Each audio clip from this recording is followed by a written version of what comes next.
고린도전서 14장 119절. 방언에 대한 예언의 상대적 유익성. 고린도전서 12장에서 14장은 은사의 질서 있는 사용에 대한 교훈입니다. 이 마지막 교훈에 바울이 12, 13, 14장이라는 많은 지면을 하려 한 것은 당시 고린도 교회가 은사 가운데 대중적으로 인기가 있는 방언의 은사를 특별히 선호하며 방언의 은사를 무분별하게 사용함으로써 교회의 질서가 무너지는 등 큰 혼란 가운데 있었기 때문입니다. 바울은 12장에서 은사의 다양성과 통일성에 대하여 교훈하였고 13장에서 각종 은사에 앞서는 사랑에 대하여 교훈하였습니다. 14장은 방언과 예언의 은사를 신뢰로 한 은사의 바른 활용에 대한 교훈이 기술되어 있습니다. 고린도전서 14장 1절에서 25절은 영적 은사들 중 방언과 예언을 비교 대조하며 예언하기를 더욱 사모하라는 바울의 권면이 기록되어 있습니다. 그 가운데 먼저 소문단 1절에서 5절은 교회의 유익을 세움에 있어서 방언보다 예언이 더 유익함을 논증하는 내용입니다. 바울은 고린도전서 12장 10절 은사 목록과 12장 28절 직분 목록에서도 방언을 제일 마지막에 의도적으로 배치했습니다. 13장에서도 방언보다는 오히려 예언을 더욱 사모하고 추구하라는 권고를 통하여 12장과 동일한 바울의 견해를 피력하고 있습니다. 이는 교회의 유익이 되는가, 그렇지 못한가 하는 판단 기준에서 볼 때 방언보다 예언의 가치가 더욱 탁월하기 때문입니다. 그래서 오늘날의 현대 교회들이 고린도 교회처럼 방언을 무슨 대단한 것으로 여기는 것은 옳지 못한 태도입니다. 14장 1절 사랑을 추구하며 신령한 것들, 더욱 큰 은사를 사모하되 특별히 예언을 하려고 하라. 고린도 교회 성도들은 방언을 가장 신령하며 독보적인 은사로 간주한 데 비해 바울은 그들과 대조적으로 예언의 은사를 특별히 추구하고 사모할 것을 피력합니다. 1절에서 말하는 예언이란 하나님으로부터 주어진 직접적인 계시를 사람들에게 알리는 것인 동시에 보다 더 포괄적인 의미로 이미 주어진 하나님의 말씀을 가르쳐 알게 하는 은사를 말합니다. 성경 66권의 특별 계시가 완성된 이후로는 이 예언의 은사는 상대에게 성경을 가르쳐 알게 하는 은사로 발전되게 됩니다. 예언의 은사가 지식의 말씀의 은사에 편입된 것으로 볼 수 있는 것입니다. 이러한 의미에서 현대어 성경은 예언을 아래와 같이 번역하고 있습니다. 고린도전서 14장 1절을 현대어 성경으로 보겠습니다. 사랑을 최고의 목표로 삼으십시오. 그리고 성령께서 주시는 특별한 재능, 특히 하나님의 말씀을 받아 전하는 예언의 은사를 간절히 구하십시오. 다시 한번 현대어 성경으로 주의 깊게 보시면 사랑을 최고의 목표로 삼으십시오. 그리고 성령께서 주시는 아주 특별한 재능, 특히 하나님의 말씀을 받아 전하는 하나님의 말씀을 가르치는 예언의 은사를 간절히 구하십시오라고 바울은 권고하고 있습니다. 모든 성도들은 바로 이 말씀의 은사를 받아 하나님의 진리의 말씀을 전하고 가르치는 이 은사를 간절히 추구하고 열정적으로 추구하고 사모해야 하는 것입니다. 예언의 대상은 방언의 대상과는 다릅니다. 예언의 대상은 사람입니다. 그리고 예언은 덕을 세우며 교회 구성원들에게 하나님의 말씀을 가르침으로써 교회 구성원들의 믿음과 삶의 질을 향상시키며 성화시키는 것을 의미합니다. 이처럼 예언은 상대에게 하나님의 진리의 말씀을 가르침으로써 덕을 세우며 충고하고 위로하는 일체의 목회적 행위를 의미하는 것입니다. 이러한 그리스도의 몸된 교회를 든든히 세우는 예언의 은사가 자기의 덕만을 세우는 방언의 은사와 비교할 때 우월성을 지니는 것은 너무나 당연한 것입니다. 그리고 이 신령한 은사를 한결같이 열망하는 자가 교회의 항존직이 되어야 합니다. 가정에서, 교회에서, 직장에서, 사회에서 땅 끝까지 자녀와 성도와 이웃과 모든 민족에게 본인이 이해한 하나님의 말씀을 전하려 노력하는 성도들이 되어야 합니다. 반드시 이 일을 사모하고 이를 간절히 구하는 성도가 되어야 합니다. 5절 말씀, 나는 너희가 다 방언 말하기를 원하나 그러나 그보다도 특별히 예언하기를 말씀을 이해하고 깨달아서 그 말씀을 전하고 가르치기를 간절히 원하노라. 정말 우리 교회의 소망과 희망이기도 합니다. 성도들이 말씀을 이해하고 깨달아 그 이해하고 깨달은 말씀을 전하고 가르치는 그러한 성도, 그러한 교회가 되어야 하는 것입니다. 특별히 예언하기를 원하노라.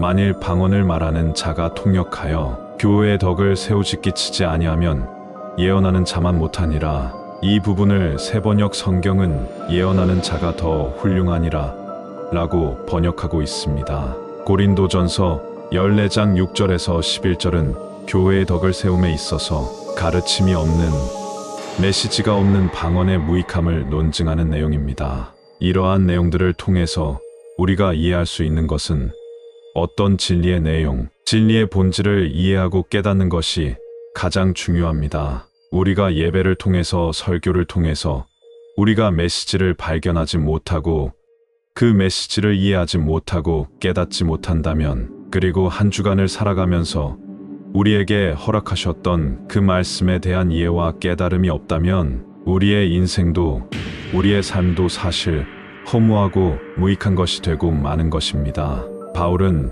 6절에서 11절 소문단을 통해 교회의 덕을 세움에 있어서 가르침이 없는, 메시지가 없는 방언의 무익함을 논증하는 내용입니다. 하지만 오늘날 그리스도인들은 메시지가 중요하지 않습니다. 자기의 감정이 중요하고 자기의 입장이 중요합니다. 무엇보다도 자기가 듣고 싶은 것을 듣습니다. 그리고 자기가 하고 싶은 것이 더 중요합니다. 그래서 늘 선택의 기로에 있을 때 의미보다는, 그 메시지의 내용보다는 자신이 하고 싶은 대로 합니다. 바울은 이미 5절에서 알아들을 수 없는 방언의 무익함에 대해서 분명하게 밝혔습니다. 7절의 피리와 검은고 비유나 8절의 전쟁, 나팔 비유는 알아들을 수 없는 방언의 무익성에 대해서 예를 들어 설명하는 내용입니다. 알아들을 수 없는 방언은 무익합니다. 오늘날도 마찬가지입니다. 도무지 이해할 수 없는 메시지, 말이 되지 않는 설교는 무익한 겁니다. 중요한 것은 그 메시지, 그 내용이기 때문입니다. 이렇게 바울은 알아들을 수 없는 방언의 무익성에 대해 예를 들어 설명하고 있습니다. 그리고 7절, 8절의 비유들은 당시 고린도 교회 성도들의 상태를 반영하는 비유입니다. 이해할 수 없는 무질서한 소리를 내는 방언에 열중하는 고린도 교회 성도들을 향해 안타까운 마음으로 바울이 책망하고 있는 비유인 것입니다. 이제 바울은 9절을 통해 혀로서 알아듣기 쉬운 말을 하라고 충고합니다. 11절 말씀 보십시오. 그러므로 내가 그 소리의 뜻, 그 언어의 의미를 알지 못하면 내가 말하는 자에게 외국인이 되고 말하는 자도 내게 외국인이 되리니. 바울은 11절에서 자신들이 이개인과 구별되는 헬라인이라는 사실을 자랑스럽게 여겼던 고린도 교회 성도들을 향해 그들 자신이 오히려 미개인이 되었다고 언급하고 있는 것입니다. 즉 고린도 교회 성도들은 헬라어로 의사소통을 할 수 있고 헬라어로 자신의 뜻을 분명하게 전할 수 있는 자신들을 스스로 헬라인이라 자처하며 문명인임을 내세웠는데, 이제 헬라어를 사용하는 이들이 알아듣지 못하는 방언을 말함으로써 스스로 야만인의 지위로 전락했다는 것입니다. 이러한 내용으로 바울은 방언을 가장 큰 은사로 여기며 방언의 은사에 대하여 열광하는 고린도 교회 성도들을 신랄하게 풍자하고 있습니다. 12절에서 17절 문단은 방언의 제한서 및 방언의 올바른 사용 원리를 논쟁하는 내용입니다. 교회에서 방언을 올바로 사용해야 되는데 올바로 사용할 수 있는 원리를 설명하고 있습니다. 14절에서 통역이 없는, 알아들을 수 없는 방언 기도의 제한성에 대해 언급한 바울은 15절 앞에서 그렇다면 어떻게 해야 하겠는지를 질문하며 그 질문에 대한 답변을 스스로 제시하고 있습니다. 바울의 답변은 영으로 기도하고 또 이성으로도 기도하는 것입니다. 또한 영으로 찬송하고 또 이성으로도 찬송하는 것입니다. 영으로 기도하는 방언 기도가 이성으로 기도하는 이성적인 기도보다 영적으로 우월하다고 착각하고 있었던 고린도 교회 성도들에게 바울은 이와 같은 답변을 제시하면서 이성적인 기도 역시 영적인 것임을 당부하고 있습니다. 한편 영으로 찬송하고라는 본절의 표현으로 볼 때 고린도 교회에는 이성적이지 않은 기도가 있었던 것과 마찬가지로 이성적이지 않은 찬송도 있었던 것으로 보입니다. 예배 시간에 성도들이 이성적이지 않은 기도를 했고 이성적이지 않은 찬송을 하는 성도들도 있어서 고린도 교회의 예배가 매우 무질서했음을 나타내주고 있는 것입니다. 소위 방언 찬송도 있었던 것으로 볼 수 있습니다. 바울이 방언 기도와 방언 찬송에 대하여 권면할 때 계속해서 염두에 두고 있는 것은 교회의 유익이라는 원리입니다. 교회 공동체의 덕을 세우는 관점에서 통역을 통해 이해할 수 있는 이성적인 기도와 이성적인 찬송의 중요성을 바울은 강조하고 있습니다. 이렇게 이번 절은 이성적인 기도, 이성적인 찬송의 강조점이 있습니다. 18절, 19절은 방언에 대한 예언의 상대적 유익성 재강조의 말씀입니다. 18절 말씀, 내가 너희 모든 사람보다 방언을 더 말함으로 하나님께 감사하노라. 여기에 더로 번역된 헬라어 말로는 질이나 양에 있어서 더 좋은 혹은 더 많은 이라는 뜻을 나타냅니다. 바울의 방언은 실제 외국어 방언으로서 고린도 교회 성도들의 방언보다 질적인 면에서 보다 수준 높은 것이었고 또한 양적인 면에서도 바울은 다양한 외국어를 구사했습니다. 바울은 히브리어, 헬라어, 길르기아어, 아람어, 라틴어 등을 구사할 수 있는 실제적으로 이러한 언어적 재능을 가지고 있었던 인물입니다. 19절 그러나 교회에서 내가 남을 가르치기 위하여 깨닫는 마음이성으로 5마디 말을 하는 것이 1만 마디 방언으로 말한 것보다 나으니라. 여러분 애매모호한 메시지를 수천 수만 가지 가지고 있는 것보다 명확하고 확실한 메시지 몇 개 가지고 있는 게 훨씬 낫습니다. 그래서 진리의 말씀을 알아도 그만 몰라도 그만이라는 이러한 불성실한 자세는 신앙인으로서 온당하지 않습니다. 본문에서도 바울은 깨닫는 이성으로 5마디 말을 하는 것이 1만 마디 방언으로 말한 것보다 낫다, 훌륭하다라고 말씀하고 있습니다. 본절에 언급된 5마디의 깨닫는 말과 1만 마디의 방언은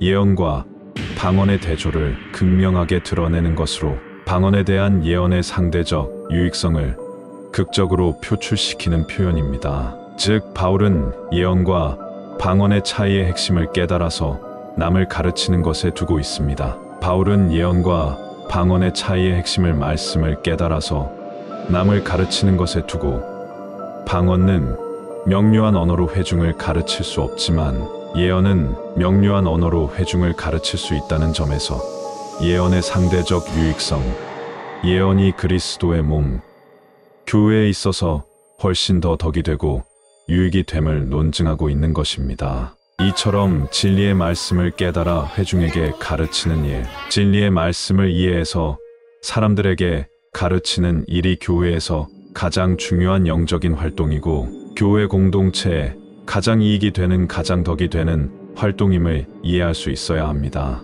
그리고 이러한 영적인 활동, 그리스도의 몸에 유익이 되는 활동에 동참할 수 있는 우리 성도들이 되어야 하는 것입니다.